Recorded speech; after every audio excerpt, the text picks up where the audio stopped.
नमस्कार दोस्तों, बहुत बहुत स्वागत है आपका संवाद न्यूज इंटरनेशनल पर। और मैं हूं आपका अपना संकेत चतुर्वेदी। दोस्तों, आज मेरा कार्यक्रम एक्सक्लूसिव अविरल मलिक, भारतीय जनता पार्टी के जो प्रवक्ता हैं और हमारे प्रोग्राम्स पे आपको उनको अक्सर आपने देखा होगा। उनको आज मैंने कार्यक्रम पे बुलाया है। उनको मैं बधाई भी देना चाहता हूँ और समझ में नहीं आ रहा, शायद थोड़ा बहुत दुख भी जताना चाहता हूँ। बधाई तो महाराष्ट्र के लिए, क्योंकि आप प्रचंड बहुमत से आ रहे हैं। थोड़ा बहुत दुख इस बात का कि आप झारखंड में आपकी जो दाल थी वो शायद गल नहीं पाई, वहां का जो पानी था वो उपयुक्त नहीं बैठ पाया। एनीवेज, हम पहले आज जो बात करेंगे वो हम बात करेंगे पहले महाराष्ट्र के मुद्दे पे और फिर झारखंड के पे। हालांकि ओवरऑल अगर बीजेपी का परफॉर्मेंस देखा जाए तो अच्छा ही है, वो बढ़िया ही कहा जाएगा। अब आपके डबल इंजन की जो सरकार है, वहां पर महाराष्ट्र में जो विधानसभा चुनाव हुए हैं, 288 कुल सीट्स थी, 288। ठीक है, उसमें बीजेपी लेड महायुति जो है उसने महाविकास आघाड़ी को पिछाड़ी कर दिया है, हरा दिया है, बहुत बुरी तरह से हराया है। प्रचंड बहुमत आप लोगों को मिल रहा है और इसमें महायुति को लगभग लगभग 235 सीट्स पर वो आगे हैं, क्योंकि अब तक पूरे रिजल्ट डिक्लेयर नहीं हुए हैं और हम जब प्रोग्राम कर रहे हैं अभी पूरे रिजल्ट डिक्लेयर नहीं है, लेकिन फिर भी अप्रोक्सीमेटली माना जाएगा 235 पर आप लोग आगे हैं और जीत रहे हैं। अब एक तरह से आप देखिए अविरल मलिक जी, ये दोनों जगह, चाहे झारखंड हो चाहे ये महाराष्ट्र हो, दोनों जगह एक सेम पैटर्न है कि सरकार फिर से रिपीट करके आ रही है। आप अपनी जीत को किस प्रकार से लेते हैं? जी, देखिए, जहां तक जीत का विषय है, इसका मैं धन्यवाद करना चाहूंगा स्पष्ट रूप से जनता को, महाराष्ट्र प्रदेश के निवासियों को, महाराष्ट्र प्रदेश के प्रत्येक नागरिक को, प्रत्येक व्यक्ति को मैं धन्यवाद अर्पित करना चाहूंगा कि भारतीय जनता पार्टी को वोट देने का कार्य किया। भारतीय जनता पार्टी की सराहना एक प्रकार से वोट रूपी उन्होंने करने का कार्य किया, आशीर्वाद प्रदान करने का कार्य किया। और उसके साथ साथ मैं ये भी कहना चाहूंगा, जिस प्रकार से महाराष्ट्र प्रदेश के निवासियों ने देवेंद्र फडणवीस जी के नेतृत्व पर, अजीत दादा पवार के नेतृत्व पर और उसके साथ साथ एकनाथ जी शिंदे के नेतृत्व पर भरोसा व विश्वास जताने का भूतपूर्व तरीके से महाराष्ट्र प्रदेश के लोगों ने कार्य किया है, इसके लिए मैं हृदय से आभारी हो, धन्यवाद प्रकट करना चाहूंगा आपके संवाद न्यूज इंटरनेशनल की ओर से। और उसके साथ साथ मैं ये भी कहना चाहूंगा, जहां तक विषय है भारतीय जनता पार्टी का, मैंने पहले ही कहा था, हर टेलीविजन चैनल पर मैंने कहा था कि निश्चित रूप से भारतीय जनता पार्टी महाराष्ट्र प्रदेश के भीतर पूर्ण रूप से पूर्ण बहुमत की सरकार बनाएगी, स्पष्ट बहुमत की सरकार एनडीए के द्वारा बनाई जाएगी और इंडी साफ हो जाएगी। अब इंडी गठबंधन मुक्त महाराष्ट्र का निर्माण हो गया, कांग्रेस मुक्त महाराष्ट्र का निर्माण हो गया और उसके साथ साथ अब ये गांधी परिवार को सामने आना चाहिए और स्पष्टीकरण प्रदान करना चाहिए कि जो मुद्दे इन्होंने उठाए, चाहे वो अडानी का मुद्दा हो या अंबानी का मुद्दा हो या अनर्गल आरोप जो भारतीय जनता पार्टी के ऊपर लगाने का कार्य किया, या ईवीएम के ऊपर जो गलत तरीके से सवाल खड़ा करने का कार्य किया, या इलेक्शन कमीशन के ऊपर मैं कहूंगा जो गलत तरीके से सवाल खड़ा करने का कार्य किया, मैं कहूंगा जो जुडिशियरी के ऊपर ये सवाल खड़ा करने का कार्य करते हैं, चाहे सुप्रीम कोर्ट हो, हाई कोर्ट हो या डिस्ट्रिक्ट कोर्ट हो, इनके द्वारा जिस प्रकार से स्वतंत्र संस्थाओं पर कटघरे में खड़ा करने का कार्य किया जाता है, गलत है। जो मैं प्रश्न कर रहा हूँ जी आपके जी सामने, जी मेरे ख्याल में तो एक सर बहुत बड़ा संकट आकर के खड़ा हुआ है कि आप देवेंद्र गंगाराव फडणवीस को मुख्यमंत्री बनाएंगे या एकनाथ संभाजी शिंदे ये बनेंगे या फिर अजीत दादा पवार, इनमें से कौन से बनेंगे? मतलब मुख्यमंत्री कौन होगा जी महाराष्ट्र? नहीं, देखिए, वो बिल्कुल स्पष्ट हो जाएगा। आप बड़े वरिष्ठ पत्रकार हैं, लंबे समय से मीडिया जगत से जुड़े हुए हैं, इसीलिए आपको इतना गणित लगाने की आवश्यकता नहीं है। वो आपके सामने सबसे पहले आएगा और आपको ही सबसे पहले सूचित किया जाएगा, मीडिया के समक्ष स्पष्ट कर दिया जाएगा। इसमें कोई चिंता करने की बात नहीं है, कोई चिंतित होने का विषय नहीं है। महाराष्ट्र की जनता ने भारतीय जनता पार्टी के कार्य पर, एकनाथ शिंदे जी के नेतृत्व पर मोहर लगाने का कार्य किया है। माननीय प्रधानमंत्री आदरणीय श्री नरेंद्र मोदी के मार्गदर्शन पर मोहर लगाने का कार्य महाराष्ट्र प्रदेश के प्रत्येक निवासी ने जो किया है, उसके लिए मैं धन्यवाद विशेष करना चाहूंगा। लेकिन आप मेरे को ये बताओ ना कि एकनाथ शिंदे बनेंगे मुख्यमंत्री या देवेंद्र फडणवीस का नंबर आएगा? क्योंकि मैक्सिमम नंबर ऑफ जो सीट्स है, जो विधानसभा में जीत करके जो नेता आए हैं, एमएलए जो आए हैं, वो आपकी पार्टी से हैं। You are the single largest party और एकनाथ शिंदे के उतने नहीं है जितने आपके विधायक हैं। तो उसमें आप लोग क्या करेंगे? बीजेपी क्या करेगी? क्या वो स्वीकार करेगी फिर से एक बार कि एकनाथ शिंदे ही मुख्यमंत्री बने, या दोबारा से मतलब अब देवेंद्र फडणवीस चाहेंगे कि उनका भी नंबर आए? आपको क्या लगता है? देखिए, हर व्यक्ति को, हर पत्रकार को, हर एंकर को टीआरपी चाहिए होती है। हर व्यक्ति को कुछ ना कुछ ऐसा चाहिए होता है कि जिसका वो इंटरव्यू ले रहा है, जिससे डिबेट में बैठा रहा है, उससे कुछ चटपटा निकलवा ले। लेकिन देखिए, जहां तक बात है इस प्रकार के चटपटे मसाले की, तो आपको ऐसा कुछ मिलने वाला नहीं है। मैंने पहले ही इस बात को बिल्कुल स्पष्ट कर दिया कि वो आपके सामने सबसे पहले आएगा, जिसे चुना जाएगा, नेतृत्व तय करेगा, मिल बैठ कर तय हो रहा है। कोई समस्या वाली बात नहीं है, ये इतना कठिन विषय नहीं है, तय हो जाएगा, आपके सामने आ जाएगा, कोई आपत्ति नहीं। जी हाँ, वो तो आपने बिल्कुल ठीक कहा, लेकिन फिर भी अभी भी आप नहीं बताए। आपने मतलब पूरा आज आज मुद्दा संजय जी, आज मुद्दा ये है कि आज आप चर्चा करें जातिवाद, परिवारवाद और भ्रष्टाचार। इन तीन चीजों को महाराष्ट्र प्रदेश की जनता ने नकारने का कार्य किया, समाप्त करने का कार्य किया और वोट रूपी आशीर्वाद भारतीय जनता पार्टी को देने का कार्य किया। हमें अभूतपूर्व तरीके से जिताने का कार्य किया, विजयी बनाने का कार्य किया, मोदी जी के नेतृत्व पर भरोसा जताने का काम किया। और जहां तक बात है, कुछ पॉलिटिकल पंडित बैठते थे टेलीविजन चैनल में, हर टेलीविजन चैनल में 2-4 सो कॉल्ड पॉलिटिकल पंडित पहुंच जाते हैं और विश्लेषण करते हैं उसके बाद, ये बटेंगे तो कटेंगे, चलेगा कि नहीं चलेगा, एक रहेंगे तो नेक रहेंगे, चलेगा कि नहीं चलेगा, एक रहेंगे तो सेफ रहेंगे, चलेगा कि नहीं चलेगा। आज सब जी हाँ, जी हाँ, आप प्लीज बोल रहे थे तो मैंने बीच में डिस्टर्ब करना जरूरी नहीं समझा, लेकिन फिर भी अपने जी दर्शकों को मैं बताता हूँ। महाराष्ट्र में 149 सीट्स पर भारतीय जनता पार्टी ने अपने कैंडिडेट्स उतारे, जो ऑलमोस्ट सारे वहां पे लगभग लगभग जीत ही रहे हैं। और शिवसेना ने 81 उतारे। शिवसेना मतलब एकनाथ शिंदे वाली शिवसेना। और आपने वैसे गुट तोड़वाने आप लोग बहुत महान हैं। आपने अजीत दादा पवार को भी अलग कर लिया, दादा दादा करके। अब वो 59 पे वो लड़ रहे हैं। अब जो भी हो, खैर शरद पवार बेचारे, शरद पवार की अगर मैं बात करूं, शरद पवार का करियर का सबसे बुरा परफॉर्मेंस इस बार का है। और आप सोचिए, जैसे हरियाणा में आप पॉलिटिकल पंडित की बात करते, हरियाणा में जैसे वापस बेचारे वो जलेबी वाले गए, जिस प्रकार से वो घोड़ी वाले बैंड बाजे वाले कांग्रेस के दफ्तर से वापस गए, आपको नहीं लगता आपको पाप लगेगा? हाँ, और उसके साथ साथ ये जो पॉलिटिकल, इनका रोजगार भी छिन गया। जो टेलीविजन चैनलों में खुद को स्वघोषित विश्लेषक बन के विश्लेषण करते थे और कांग्रेस को हर बार जिताने का काम करते थे, जनता ने उनके विश्लेषण को समाप्त कर दिया। और उसके साथ साथ कुछ विश्लेषक क्षेत्रीय चैनलों पर, उत्तर प्रदेश के और बहुत से तमाम राष्ट्रीय चैनलों पर भी आते थे, वो विश्लेषण करते थे कि समाजवादी पार्टी उपचुनाव में भारी पड़ेगी। समाजवादी पार्टी उत्तर प्रदेश के उपचुनाव में समाजवादी पार्टी बन गई, ये जनता ने स्पष्ट करने का काम कर दिया। जिस प्रकार से समाजवादी पार्टी के हाथ निराशा लगी और 9 में से 7 विधानसभा सीटों पर भारतीय जनता पार्टी प्रचंड रूप से जीती, ये सबने देखा। और वो जो 2 सीट की बात है, वहां भी किस प्रकार से खौफ और भय का माहौल फैलाने का कार्य समाजवादी पार्टी के द्वारा किया गया, वो सबने देखा। और उनमें से एक पारंपरिक सीट करहल है, जिसमें कड़ी टक्कर देने का कार्य भारतीय जनता पार्टी ने किया। और दूसरी सीट नसीम सोलंकी जो जीती है, सीतामऊ की सीट है।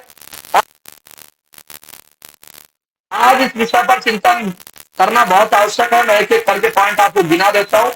नंबर 1, जहां ये नसीम सोलंकी जीती है और करहल की सीट पर जो समाजवादी पार्टी जीती है और सीतामऊ, इन दोनों सीटों में ना तो ईवीएम खराब हुआ इनके हिसाब से, ना वहां का एसपी खराब है, ना डीएम खराब है, ना इलेक्शन कमीशन खराब है, ना कोई कोर्ट खराब है, ना मीडिया खराब है, वहां सब बढ़िया है। ना पुलिस प्रशासन से आपत्ति है, ना योगी जी से आपत्ति है। जहां हार जाएंगे वहां इलेक्शन कमीशन भी खराब है, वहां की पुलिस भी खराब है, वहां का दरोगा भी खराब है, थानेदार भी खराब है, सीओ भी खराब है, एक एएसपी भी खराब है, एसपी भी खराब है, एसएसपी भी खराब है, डीएम भी खराब है, सब खराब है। वहां पूरी पुलिस प्रशासन की टीम खराब है। साथ साथ मुख्यमंत्री के ऑर्डर पर होता है, ये भी साथ का आरोप लगा नहीं, देंगे। ऐसा तो नहीं है साथ कि साथ राहुल इलेक्शन गांधी का कमीशन, ईवीएम नेतृत्व जो सब है खराब वो है। ही खराब है। अरुण मलिक जी, ऐसा तो नहीं, कहीं मैं 2-3 मैंने प्रश्न आपके लिए बनाए हैं। राहुल गांधी का नेतृत्व जो है वो कमजोर है, और जैसे आप खराब बोल रहे हैं, मैं कह रहा हूँ चलो खराब है, ऐसा तो नहीं राहुल गांधी में ही, क्योंकि election after election Rahul Gandhi कौन है? राहुल गांधी राहुल, कौन है? एक नाम और है, 5 स्टेट्स के गवर्नर रहे हैं, सतपाल मलिक जी। तो उन्होंने भी ये उद्धव ठाकरे का समर्थन करा था, पहले आपकी पार्टी में थे आप, अर्थात भारतीय जनता पार्टी में थे। तो उसके बावजूद ये हाल रहा जब कितने सीजन कैंपेनर, 5 राज्यों के गवर्नर, क्या उनका, जैसे अजीत पवार का परफॉर्मेंस भी बहुत बुरा रहा। ये एक ऐसा समय आ गया है जब जो पुराने जो लोग थे वो हट करके नए लोग आने वाले हैं। एक नए डॉक्टर नहीं, मैंने आपसे पूछा राहुल गांधी। नहीं, राहुल गांधी कौन है? राहुल गांधी शायद वही है जो जलेबी फैक्ट्री में बनाते हैं, फिर बड़े धड़ल्ले के साथ वो एक्सपोर्ट करने का काम करते हैं। शायद वही राहुल गांधी की आप बात कर रहे हैं। और राहुल गांधी शायद वही है जो आलू से सोना निकालने का काम करते हैं, खेत में टायर लगवाने का काम करते हैं, और उसके साथ साथ न जाने कितने उसका को आप हल्के मत लीजिएगा। राहुल गांधी आलू से सोना बनाते हैं। आपका आलू सोना नहीं बनेगा। आपका आलू सोना नहीं बनेगा। मेरा राहुल गांधी प्रश्न बनाते हैं। ज्यादा गूढ़ था मलिक साहब, मेरा प्रश्न ज्यादा गूढ़ था कि जैसे मतलब मैंने 3-4 वोट कर लो, प्रश्न हमें क्या दिक्कत है? हम तो भारतीय जनता पार्टी के लोग हैं, समर्पित रूप से काम करने वाले लोग हैं। वोट हो चाहे कैसा भी हो, हम जवाब देंगे, हमने फैसला लेंगे। You want to change position, आप मैं उधर आ जाता हूँ बीजेपी के उसमें, और नहीं, आप रहिए एंकर, आपको एंकर की कुर्सी मुबारक हो। मेरे को तो बोलने दीजिए ना। अब मैं नहीं बोलिए, आप बोल रहे हो, हम कौन बोल रहे हैं? अब मैं जो प्रश्न कर रहा हूँ आप उसका उत्तर दीजिए। आपको right to freedom of speech है, और ये हमारे कारण ही है। आज हम सरकार में हैं, इसीलिए प्रेस को इतनी फ्रीडम है, वरना 1975 में क्या हाल किया था देख लिया था आपने। लेकिन हम प्रेस को मजबूत पहले भी कर रहे थे, आज भी कर रहे हैं, भविष्य में भी हम प्रेस के साथ खड़े रहेंगे और प्रेस को और मजबूत करते रहेंगे। आपको करना हो, पहले आप मेरी बात सुनिए। आप ये बताइए कि बोलिए, आपको कौन बोल रहा है? जो पुराना नेतृत्व था, जो पुराने जो नेम थे, मतलब जैसे for example Satpal Malik, for example Sharad Pawar, ये इन लोगों का समय समाप्त हो चुका है, इनकी इनिंग्स ओवर हो चुकी हैं। ये इनिंग्स ठीक है, क्लासी रही होंगी अपने टाइम में। अब अविरल मलिक का, या यूं कहूं पत्रकारिता को छोड़ के संकेत चतुर्वेदी जाएं तो उन लोगों का जमाना आ गया है। वैसे मैं सबको अपने आधार पर तय करने की आवश्यकता है, और सब अपने आधार पर फैसले लेते हैं। सब स्वतंत्र है फैसले लेने के लिए, और जनता अपने आधार पर तय करती है। जनता तो अपने आधार से तय करती है नए लोगों को। अच्छा चलिए, एक मैं, आप ये शायद प्रश्न का उत्तर नहीं देना चाह रहे हैं, आप घुमा फिरा के इधर की बातें कर रहे हैं। आप ये बताइए, योगी और पावरफुल हुए हैं? आरएसएस और योगी दोनों पावरफुल हुए? क्योंकि मेरी बॉम्बे में, मुंबई में माफ कीजिएगा, किसी से बात हो रही है। योगी जी कमजोर कब हो गए थे? माफिया सारे गायब कर दिया, आप योगी जी को कमजोर कैसे कर रहे हैं? शक्ति तो उनकी और बढ़ती जा रही है दिन प्रतिदिन। आप लोगों को कोई बीजेपी में कोई खेमा है जो नहीं? योगी जी कमजोर किस दिन हुए? एक दिन बताइए जिस दिन योगी जी कमजोर हुए, और आप तारीख बताइए, मैं नोट करता हूँ तारीख। तो हम मान लें मोदी के बाद योगी? नहीं, वो पार्टी तय करती है, मैं तय नहीं करता हूँ, आप तय नहीं करेंगे, कोई मीडिया हाउस तय नहीं करेगा। तो प्रश्न कर रहा हूँ साहब, मैंने प्रश्न करा है योगी के बाद। नहीं, एक मिनट आप दीजिए, आपको सवाल पूछा, मैं जवाब देता हूँ। आपने पूछा है मोदी जी के बाद योगी जी, इसका अर्थ है आपने शायद पूछने का प्रयास किया है कि प्रधानमंत्री के उम्मीदवार, शायद आप यही पूछ रहे होंगे। बिल्कुल बिल्कुल। तो मैं ये बताना, मतलब अपने दर्शकों को यही बताना चाहने का प्रयास कर रहा हूँ कि जो नहीं, आपने सवाल पूरा नहीं किया, सवाल पूरा कर दीजिए आप, तब मैं उत्तर दूंगा। सवाल आप पूरा कर दीजिए। मेरा प्रश्न यही है आपसे कि क्या बिल्कुल हार्डकोर हिंदुज्म के रास्ते पर अब भारतीय जनता पार्टी चलेगी, या सबका साथ सबका विकास ही होता रहेगा? हम हार्डकोर पर कब नहीं चले? अच्छा, आप हार्डकोर पे सब चले हैं? नहीं, हम हिंदुत्ववादी हैं। हार्डकोर, सॉफ्ट वाला, हार्ड वाला, ये कोई और तय करता होगा, हमें तय करने की आवश्यकता नहीं है। हम राष्ट्रवादी हैं, राष्ट्रभक्त हैं, माँ भारती के सच्चे सपूत हैं, और उसके साथ साथ हिंदुत्व की राह पर चलने वाले लोग हैं, हिंदुत्व की विचारधारा को रखने वाले लोग हैं। सबका साथ सबका विकास की बात करते हैं। देखिए, मैं बताता हूँ, एक मिनट में स्पष्ट कर देता हूँ, आपने सवाल पूछा, मैं जवाब देता हूं। नेता खड़े हुए थे, बहुत बड़े, मोदी जी थे, नड्डा साहब थे, वहां पर योगी जी की कमी मेरे को एक्चुअली दिख रही थी, तो मैंने कहा आपसे क्यों ना प्रश्न कर लूं मैं। जी नहीं, योगी जी का नेतृत्व तो उत्तर प्रदेश में जिस प्रकार से चल रहा है वो सब लोग देख रहे हैं। योगी जी किस प्रकार से उत्तर प्रदेश को मजबूत करने का कार्य कर रहे हैं, उत्तर प्रदेश बनाने का कार्य कर रहे हैं। और आपने पूछा प्रधानमंत्री के रूप में योगी जी को आप देखना चाहते हैं, तो आपकी भावनाओं का निश्चित रूप से मैं सम्मान करता हूं। और योगी जी के जहां तक बात है, योगी जी भविष्य के नेतृत्व करता है देश के, बिल्कुल निश्चित है, उसमें कोई दो राय नहीं है। और जहां तक विषय पार्टी का, वो पार्टी निश्चित रूप से फैसला लेती है, किसे की कैंडिडेट बनाती है, वो पार्टी के कार्यकर्ताओं का, नेताओं का, केंद्रीय नेतृत्व का सबके मार्गदर्शन और निर्णय के आधार पर वो तय किया जाता है। ये हमारी पार्टी का निर्णय होता है और सब मिल बैठकर तय करते हैं। यहाँ एक परिवार तय नहीं करता। सॉरी फॉर दैट, आपको शायद बुरा लगा होगा, लेकिन एक परिवार एक पार्टी में तय करता है। अब तक वो तय, दरअसल दिक्कत ये है ना, आप अब तक तय नहीं कर पाए। अब तक हम बैठ के आकलन ही मार रहे हैं कि मोदी के बाद योगी आएंगे, आकलन ये मार रहे हैं कि एकनाथ शिंदे बनेंगे या देवेंद्र फडणवीस बनेंगे।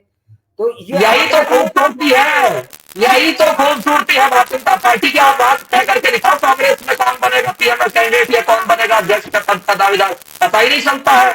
हमारे यहाँ इतने नेतृत्व करता है, इतने लोग हैं। गांधी परिवार के अलावा कोई आएगा नहीं, ये तो तय है हाँ, कांग्रेस में। हमारे यहाँ इतने कार्यकर्ता है, इतने युवा है, इतने नेतृत्व करता है, इतने महिला नेत्री हमारे यहाँ जिस प्रकार से मजबूती के साथ महिला सशक्तिकरण के संबंध में कार्य कर रही है, नारी सशक्तिकरण के संबंध में कार्य कर रही है, वो सबको नजर आ रहा है। अच्छा, मैंने ये भी सुना है कि अगले लोकसभा चुनाव में भारतीय जनता पार्टी अपने प्रवक्ता डॉक्टर अविरल मलिक को लोकसभा में प्रत्याशी बनाएंगे। आपको सुना है मैंने ये बात? नहीं, ये पार्टी का निर्णय हो सकता है। पार्टी अपने आधार पर तय करती है और हम पार्टी का सम्मान करने वाले लोग हैं। पार्टी जो दायित्व देती है हम निश्चित रूप से उसे निभाने का स्पष्ट तौर पर कार्य करते हैं। और अब हम थोड़ा झारखंड की तरफ आते हैं, जहां पर आपकी सीटें, मैं तो निराशाजनक तो नहीं कहूंगा, अच्छी है और लगभग वैसा ही आपने परफॉर्मेंस दिया है जो जिसकी उम्मीद थी। तो वहां पर बीजेपी को 30 सीट्स हैं, जबकि जेएमएम को 49 सीट्स हैं, अदर्स को 2 हैं। 81 सीट्स कुल हैं विधानसभा में झारखंड की। अब वहां पर आप लोगों का, भारतीय जनता पार्टी का नारा था संथाल परगना एवं आसपास से घुसपैठियों को बाहर निकालना। बिल्कुल, मैं अगर बतौर भारतवासी मैं स्वयं उसका समर्थन करता हूं।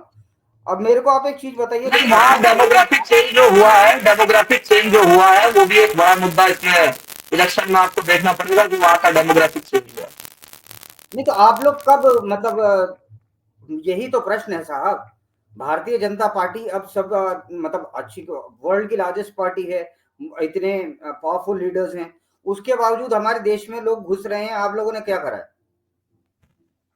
जी, नहीं देखा, मैं निश्चित रूप से आंदोलन हो रहा है जो कागज दिखा के आ रहा है। अगर कोई हिंदू आ रहा है ना बाहर से, सीए के नाम पर प्रदर्शन होते हैं दिल्ली। अब बंगाल में किसकी सरकार है, आप किसे दोष देंगे? बंगाल में आप भारतीय जनता पार्टी को दोष नहीं दे सकते। और ये झारखंड में स्पष्ट कह दूं, ये झारखंड बंगाल की राह पर चल पड़ा है।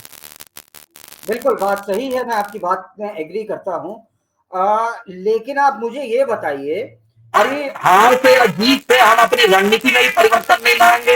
हार और जीत से हम अपनी आइडियोलॉजी को भी नहीं बदलेंगे। हमारा एक उद्देश्य है जनता का विकास करना, गरीब का विकास करना। एक भारत श्रेष्ठ भारत का नारा है और उसके साथ साथ सबका साथ, सबका विकास, सबका विश्वास, सबके प्रयास के नारे के आधार पर हम चलते हैं।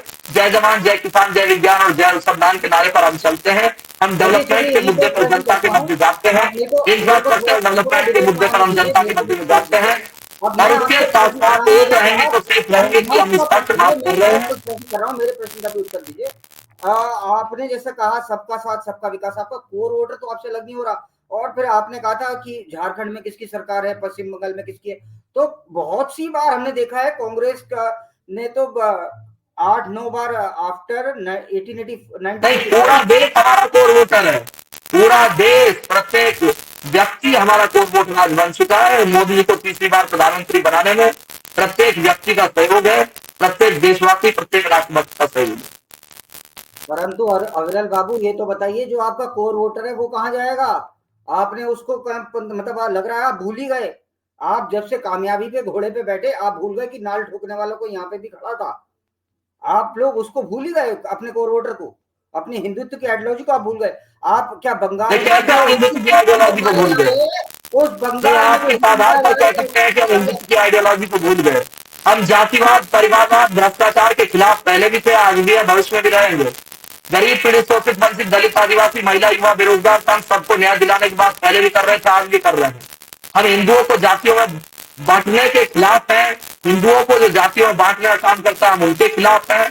जो ये कहता है ये क्षत्रिय है, ये ब्राह्मण है, ये राजपूत है, ये जाट है, ये गुर्जर है, ये यादव है, जो जातियों में बंटवारा करने का काम हिंदुओं को करते हैं, हम उनके खिलाफ पहले भी थे, आज भी हैं। हम कहते हैं एक रहेंगे तो सेफ रहेंगे, और वे लोग बड़े चालाकी के साथ हिंदुओं को बांटने का काम करते हैं। नहीं बताते कि मुस्लिम में शिया सुन्नी कॉन्फ्लिक्ट क्या है, और उसके साथ साथ शाह, नकली, नट, खान, कुरैशी, कितनी जातियां मुसलमानों में है।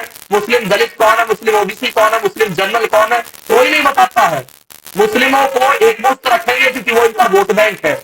ये वोट बैंक पॉलिटिक्स करने वाले लोग हैं, और इन्होंने मुसलमानों का विकास नहीं किया। आप अगर सोचते हो मुसलमानों का विकास किया, उन्होंने मुसलमानों को कुछ नहीं दिया। अगर मुसलमानों का इन्होंने विकास किया होता, मुसलमान अस्तित्व होता 2014 में।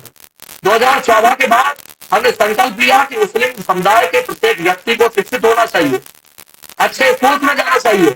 ये केवल जय जयकार कराने के लिए इन्हें रखते हैं, इन्हें बहकाने का काम करते हैं, गुमराह करने का कार्य करते हैं।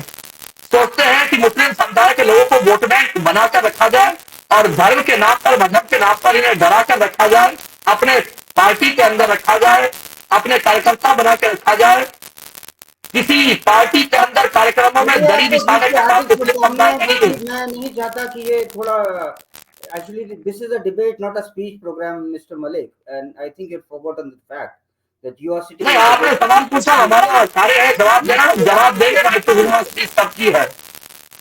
क्या पक्की है, फिर से बोलिएगा जरा क्या? Right to freedom of speech सबकी है, सबको जवाब देने का अधिकार है, और सबको जवाब देना चाहिए।